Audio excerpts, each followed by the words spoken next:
এই হইলো হাতের অবস্থা, বাইক চালানোর পরে হাতগুলো আর কাজ করতেছে না, এত বেশি ঠান্ডা কি বলবো। আমার মনে হয় আমার এখন একটু রেস্ট নেওয়া প্রয়োজন খুবই, কারণ খুবই ঠান্ডা, এত বেশি ঠান্ডা আমি ভাবি নাই। যেতে চাইলাম হইলো ফ্লাওয়ার শপে, বাট ফ্লাওয়ার শপে যাওয়া হলো না, কারণ এই ছোটো বাইকগুলোতে একটা রেঞ্জ থাকে যে কতটুকু যেতে পারবে, তো অতটুকুই আর কি যেতে পারিনি আর কি, ওই রেঞ্জের বাইরে চলে গেল ফ্লাওয়ারের শপ। তো এখানে দেখি এখানে হলো যে ভাইয়া আর আঙ্কেল আই ডোন্ট নো, ভাইয়ারা মাছ ধরতেছে, তো ওখানে যাওয়া পসিবল, বাট আমি যাবো না কারণ খুবই ঠান্ডা। আর এখানে হলে এটা প্রতিদিনের বিষয়, যখনই আসি তখনই দেখি। আর ওইটা হলো মন্দির, ওইটা খোলা,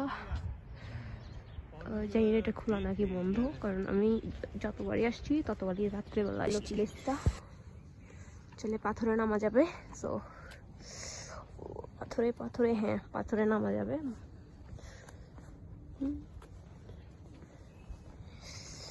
নামবো পাথরে।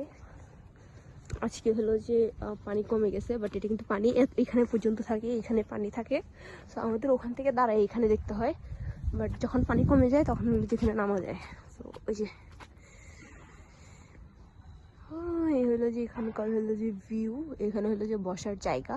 এখানে যে পাথরে গিয়ে দেখাই, পাথরে কিন্তু সত্যি না জানি, ওয়েট, বাট এটা একটু ডেঞ্জারাস, না নামাই উচিত।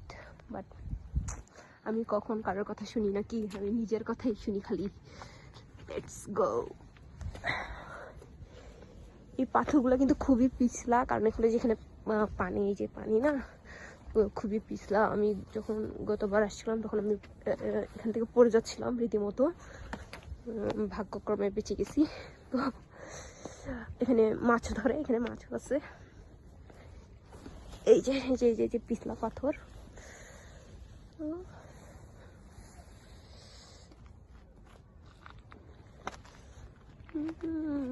আর যাওয়া তো পসিবল না, যে পাথরগুলো খুবই পিছলা। এই যে